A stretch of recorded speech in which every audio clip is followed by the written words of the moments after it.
You know that feeling when you're about to say something gensure in front of certain people and suddenly your throat closes up? That split second where your authentic self gets shoved back down into whatever dark corner of your psyche it's been hiding in? Yeah, that's not just social anxiety. That's something far more twisted, and according to a 2019 study published in the Journal of Personality and Social Psychology, nearly 73% of people admitted to completely suppressing their authentic personality in at least one significant relationship. Let me be clear, we're not talking about being polite or having basic social filters. We're talking about the psychological equivalent of wearing someone else's skin just to be tolerated. Here's what they don't tell you in therapy. This fear, this visceral terror of being yourself, it's not a bug in your programming. It's a feature, a survival mechanism that got wired into your brain so early you probably don't even remember when it started. And I'm about to show you exactly how it happened, why it's still controlling you, and the disturbing part. You're doing it right now, even as you're reading this, calculating how much of yourself you can safely reveal to the world today. So here's the invitation. We're going down into the ugliest parts of attachment psychology, the kind of research that makes therapists uncomfortable at dinner parties. And I guarantee you one thing. After this, you'll never be able to ignore those moments when you feel yourself disappearing around certain people. You'll see the pattern everywhere, in yourself, in everyone you know, and you won't be able to unsee it. Let's start with a case that still haunts clinical psychology departments. In 1978, developmental psychologist Mary Ainsworth was running her famous strange situation experiments, watching toddlers react when their mothers left the room. Most people know about the secure kids who cried but recovered, and the anxious ones who lost their minds. But there was a fourth category that Ainsworth initially didn't know what to do with. These children, when their mothers returned, would approach them and then suddenly freeze, mid-step, like their little brains had just blue-screened. Some would reach out their arms and then pull them back. Others would start moving toward their mother and then veer away at the last second, as if repelled by an invisible force. Ainsworth called it disorganized attachment, and here's the disturbing part. These weren't kids with neglectful mothers. These were children whose mothers were frightened or frightening. The parent was both the source of comfort and the source of terror. The child's brain was trying to run two incompatible programs simultaneously. Approach the person who's supposed to protect you, avoid the person who scares you. The result? A complete system crash. Freeze, dissociate, disappear. Now here's where it gets personal.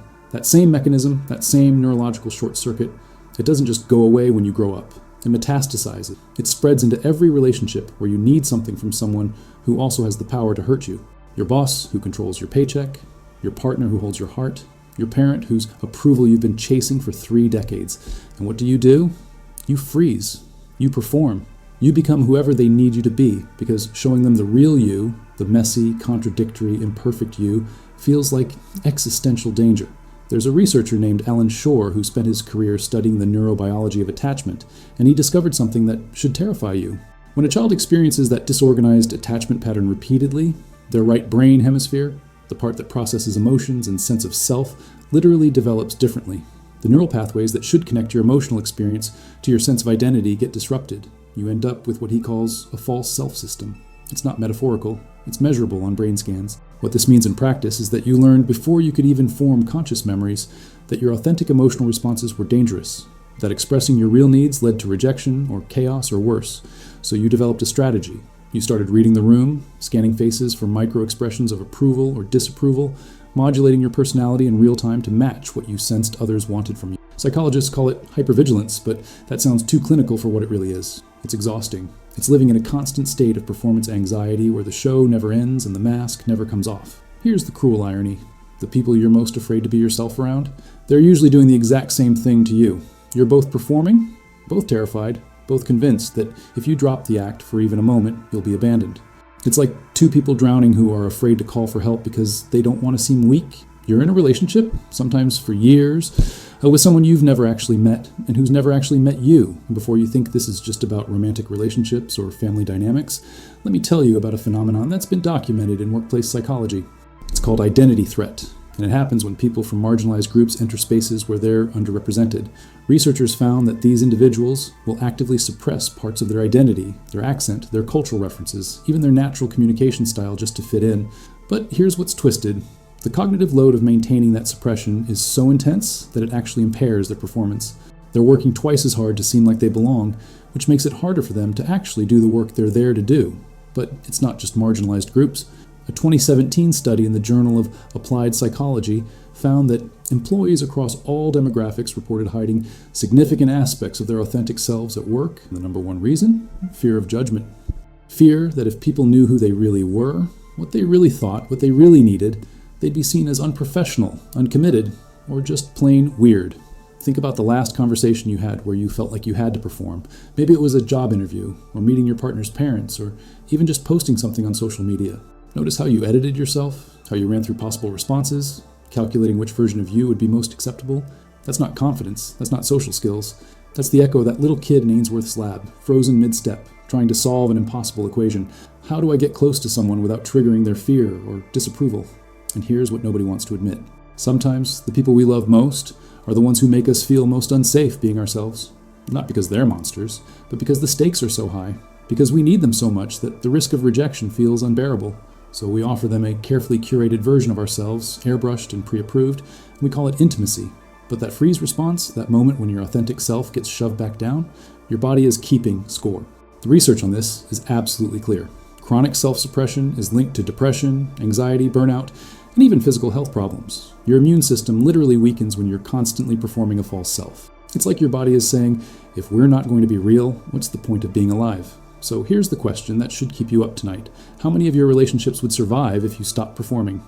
If you showed up exactly as you are, messy and honest and unfiltered? And maybe more importantly, how many of your relationships are actually real if the person showing up isn't really you, but that's just the surface? Because the mechanism that makes you hide isn't just about fear of rejection. There's something darker underneath, something that connects to the very foundation of how you learn to survive in this world. And trust me, when you see it, you can't unsee it. Every interaction becomes transparent. Every performance becomes obvious, including your own. Let me tell you about an experiment that should have never been approved. In 1966, psychiatrist Charles Hoffling wanted to test obedience in nurses. He had a fake doctor call hospital wards and order nurses to administer a dangerous overdose of a medication they'd never heard of. The bottle was clearly labeled with a maximum safe dose, and the doctor was asking for twice that amount. 21 out of 22 nurses started preparing the medication without question. They were about to poison a patient because an authority figure told them to, even though every instinct should have been screaming that something was wrong. But here's what's buried in the follow-up interviews.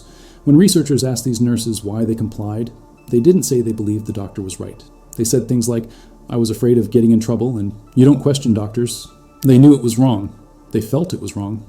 But the fear of conflict, the fear of being seen as difficult or insubordinate, was stronger than their moral compass.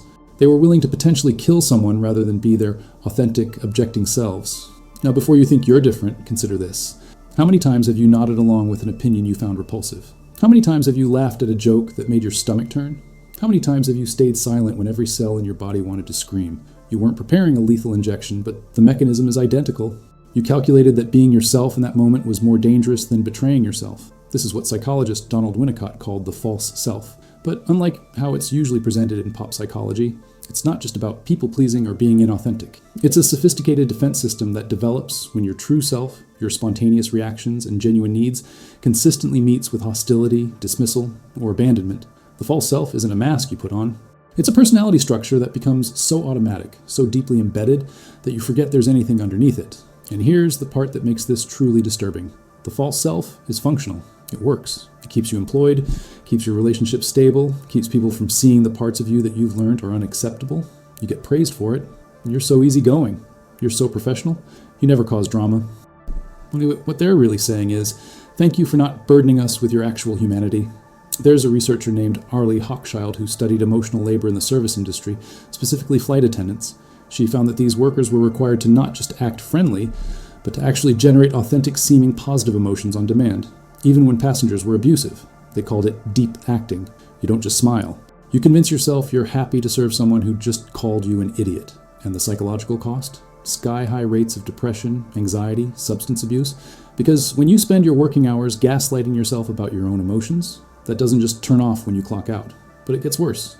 Hochschild found that over time, these workers lost the ability to identify their own genuine emotions. They'd been performing feelings for so long that they couldn't tell anymore what they actually felt versus what they'd trained themselves to feel. The false self had completely colonized their internal world. Now multiply that across every relationship where you're doing emotional labor, every family dinner where you perform the dutiful child, every meeting where you perform the team player, every date where you perform the cool, unbothered person who definitely doesn't have needs or insecurities. Your flight attendant smiling your way through your entire life, and somewhere deep down, the real you is suffocating. Here's where it connects back to those frozen children in Ainsworth's experiment. When your early caregivers were inconsistent or frightening, You learned that your authentic emotional responses made things worse. You cried, and they got angry. You expressed joy, and they felt threatened. You showed fear, and they dismissed you. So you learned to read them instead of feel yourself. You became an emotional detective, constantly scanning for clues about what version of you would keep you safe. Psychologists call this external locus of identity, which is just a fancy way of saying you've outsourced your sense of self to other people's reactions. You don't know who you are. You know who everyone else needs you to be. And that's not a metaphor. Studies using fMRI scans have shown that people with this pattern show reduced activity in brain regions associated with self-referential processing. Their brains literally light up less when asked to think about their own preferences, beliefs, or feelings. Let me give you something concrete. There's a diagnostic question therapists use to identify this pattern. They ask, what do you want? Not what you should want, or what would be reasonable to want, or what other people want you to want. Just, what do you actually want? And people with a deeply embedded false self-system, they can't answer. They freeze. They panic. Because they've spent so long suppressing their authentic desires that they've lost access to them entirely. And before you think this is rare, consider how often you defer decisions to others. Where do you want to eat? I don't care, wherever you want. What movie should we watch? You pick. It seems like you're being accommodating, but what if you genuinely don't know what you want because you've never been allowed to want anything that might cause conflict?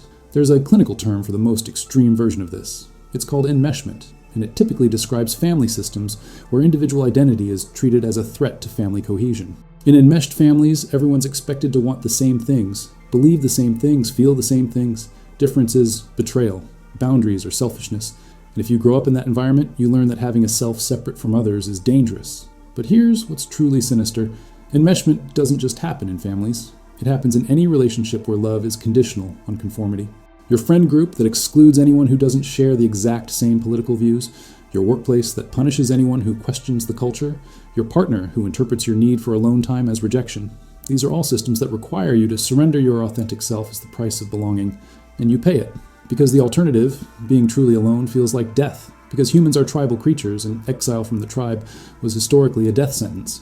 Your brain still processes social rejection, using the same neural pathways as physical pain. So when you feel that terror of being yourself around certain people, you're not being dramatic. Your nervous system is genuinely registering a survival threat. But here's the question nobody wants to answer. What's worse? Being alone or being surrounded by people who don't actually know you? Being rejected for who you are? Or being accepted for who you're not? Because right now you're living in a zombie state. You're there, but you're not really there. People love you, but they don't actually love you. They love the performance. And somewhere inside, you know it. There was a therapist named James Masterson who worked extensively with false self-disorders, and he said something that still gives me chills. He said that people with this pattern live in a state of chronic mourning. They're grieving a self they never got to be. They're walking around with this ghost inside them, this person they might have become if it had been safe to be real. And the really twisted part? The people you're performing for, they might actually prefer the real you. But you'll never know, because you're too terrified to find out. You're in a prison where you're both the prisoner and the guard. You're the one keeping yourself locked up, but you're convinced it's the only way to survive. So let me ask you something, and I want you to really sit with this. When was the last time you said something that scared you? When was the last time you expressed a need that made you vulnerable? When was the last time you showed up somewhere as your complete, unedited self and let the chips fall where they may?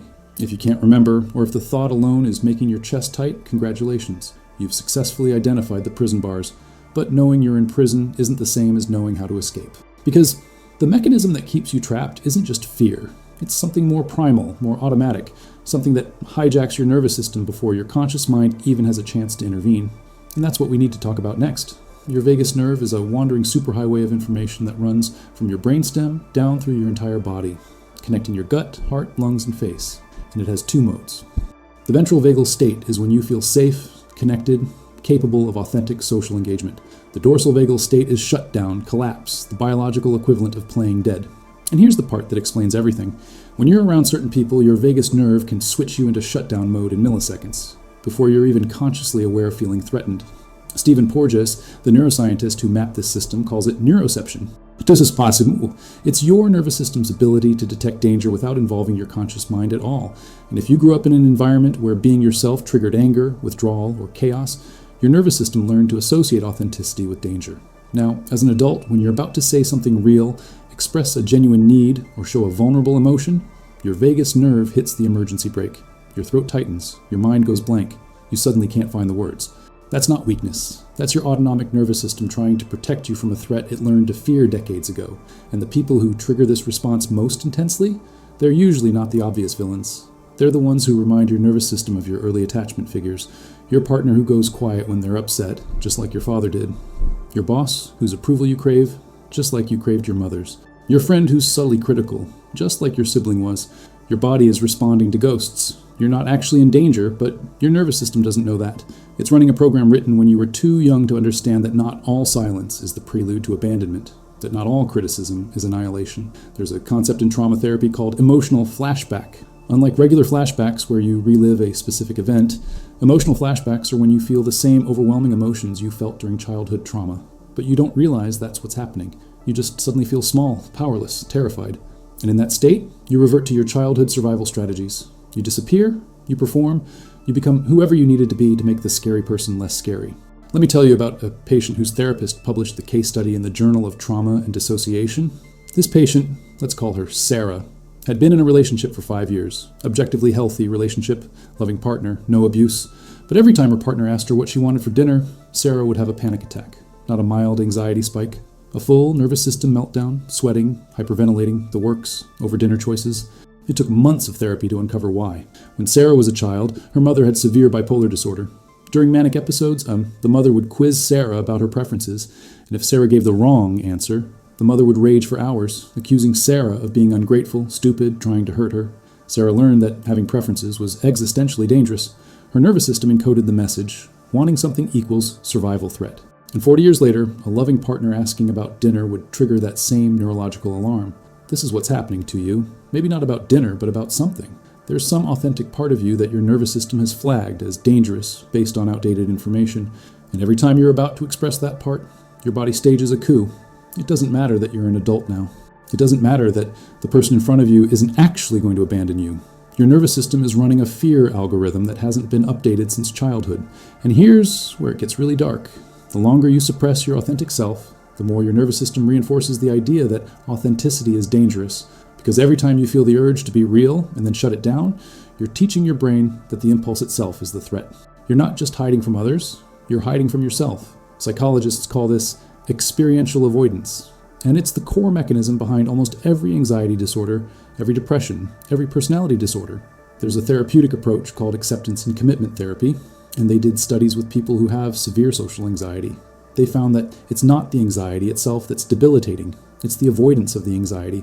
The mental gymnastics people do to never feel anxious, to never risk rejection, to never be in situations where they might have to be authentic. The avoidance creates a progressively smaller life. You cut out more and more situations, more and more people, more and more of yourself, until you're living in a tiny little cell of acceptable experiences. But here's the truly disturbing part. Research on deathbed regrets consistently finds that the number one thing people regret isn't what they did. It's who they didn't allow themselves to be. They regret the relationships they stayed in where they had to perform. They regret the dreams they didn't chase because they were too busy being who others needed them to be. They regret the decades spent as an imposter in their own life. And by the time they realize it, by the time they're ready to finally be real, it's too late. So what's the way out? And I'm going to be honest with you, you're not going to like it. The only way to recondition your nervous system is to do the thing that terrifies it. You have to be yourself in front of the people who scare you and survive the experience. You have to express the need, state the boundary, show the emotion, and discover that the catastrophe your nervous system is predicting doesn't actually happen. Or if it does happen, if they do reject you, you have to learn that you can survive that too. Therapists call it corrective emotional experience. Or you're rewriting the neural pathways by creating new data. You're teaching your vagus nerve that authenticity isn't lethal. But here's the catch. Your nervous system doesn't trust words. It doesn't care about logic or positive affirmation. It only learns from direct experience, which means you have to actually do it repeatedly until the new pathway is stronger than the old one. And some people never do it. They spend their entire lives in the prison, convincing themselves it's not that bad, that everyone compromises, that this is just what relationships require. They die having never met themselves. Their eulogy is delivered by people who never actually knew them. And maybe that sounds dramatic, but I've sat across from enough 70-year-olds who are just beginning to realize they wasted their life being someone else to know it's not hyperbole. But let's say you're ready. Let's say you're tired of performing, tired of scanning faces for approval, tired of that moment when you swallow your words and feel a piece of yourself die. Where do you start? You start small. You start with low-stakes authenticity. The next time someone asks where you want to eat, you say the actual place, even if you're afraid they won't like it. The next time someone tells a joke you don't find funny, you don't fake laugh. The next time you disagree with someone, you say so, calmly, without apologizing for having a different opinion, and you watch what happens. You watch your nervous system scream that this is dangerous. You watch the other person's reaction, and in most cases, you'll discover something revolutionary. Nothing bad happens. They don't abandon you. They don't rage at you. They just accept it. They're fine with you being a separate person with your own preferences and perspectives. And slowly, very slowly, your nervous system starts to learn that maybe, just maybe, you were wrong about how dangerous it is to be yourself. But some people won't accept it. Some people are only comfortable with you when you're performing, and this is where it gets painful. Because you have to decide what's more important, keeping those people in your life or keeping yourself. And I'm not going to lie to you and say everyone deserves to be in your life. Some relationships, even long ones, even family ones, are predicated entirely on your willingness to disappear. And if you stop disappearing, those relationships will end, and that's the choice nobody wants to face. You can have connection, or you can have authenticity, but you can't always have both. Sometimes the price of being yourself is losing people you love. But here's what I know from years of clinical work. The people you lose by being yourself were never actually in relationship with you anyway. They were in relationship with your performance. And grieving that loss is painful, but it's honest pain. It's clean pain, not the toxic, accumulating pain of betraying yourself every single day. So here's where we end up. You're afraid to be yourself in certain relationships because your nervous system is trying to protect you from ghosts, from old threats that aren't actually present anymore. And every time you choose the performance over the truth, you're reinforcing those old neural pathways. You're making the prison stronger. You're teaching yourself that you're too dangerous to be real, but you have a choice, right now, in your very next interaction. You can catch that moment when you're about to shut down, when you're about to say what they want to hear instead of what you actually think, when you're about to shrink yourself to fit their comfort, and you can decide not to. You can take the risk. You can be the person you actually are and let the consequences be whatever they're going to be. And I'm not saying it'll be easy. I'm not saying everyone will love the real you, but at least you'll know who your people actually are. At least you'll stop wasting your life with people who only want the edited version. At least when you're old and looking back, you won't have that haunting question of who you might have been if you'd been brave enough to find out.